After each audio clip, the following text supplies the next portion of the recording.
mayors, unfortunately, some of them, like Mershon, take it a little bit too personally and do things that I think are illegal that you're going to see here in a couple of days. And as you well know, we're people. Right. Right? And people sometimes make decisions that aren't necessarily the best decision because we get involved emotionally and stuff. Right. Probably shouldn't. Our job is to try to relate to that. But at the end of the day, like you, we're people. Yeah. Sometimes we get wrapped up in it, and I know I've seen some of your videos, and you've indicated to yourself self-recognition that, I probably was a little over the top of that. Yeah. And sometimes our officers are no better. Sometimes they get well, the difference is I can't arrest you, put you in a cage, take your money, which is what Mershon did. And nobody has come up and said, I understand, nobody has bothered to come back and say, you know what, that is absolutely ridiculous that we arrested you for not a Class C misdemeanor that was not showing a driver's license, even though he had it in his hand.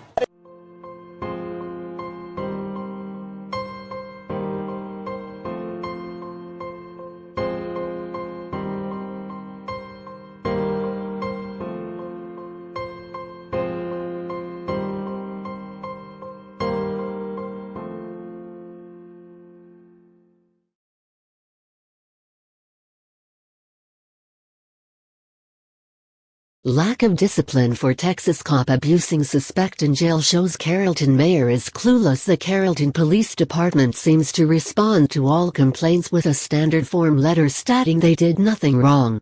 Attempting to utilize the city's written policy for appeals just falls on deaf ears or flat-out refusal. As a last resort, one would hope the mayor might be somewhat objective with the voting public's best interest in mind. Clearly, that is a fool's hope. We contacted Carrollton, Texas Mayor Matthew Marchant, son of Congressman Kenny Marchant, to enlighten him to the problems with his police force, and the fact that the city manager refused to follow written policy concerning appeals.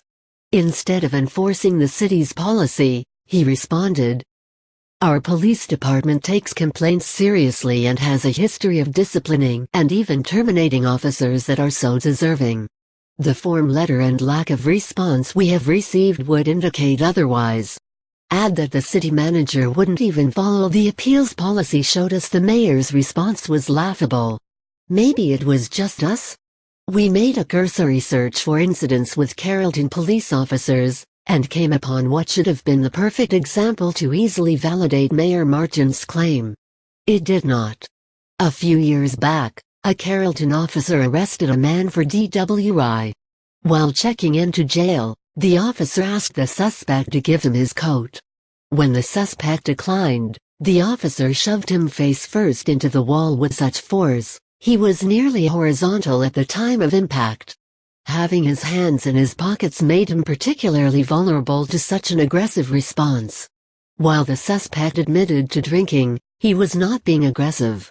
Certainly not a person that deserved to effectively be picked up and smashed face first into a wall. In a case like this, what would seem like fair discipline?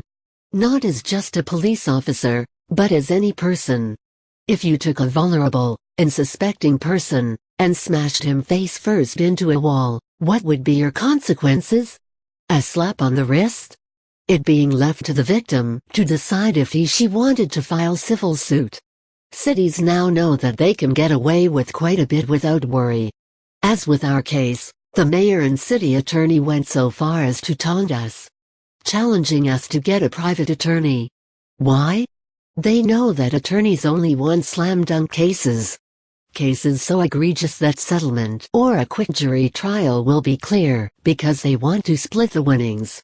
They also know if the case isn't a slam-dunk, attorneys won't take the case pro bono, and most people can't afford to risk the money to pay a good lawyer.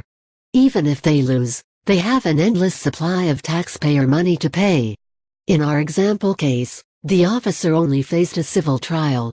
While you or I would have certainly faced a criminal case, this officer did not.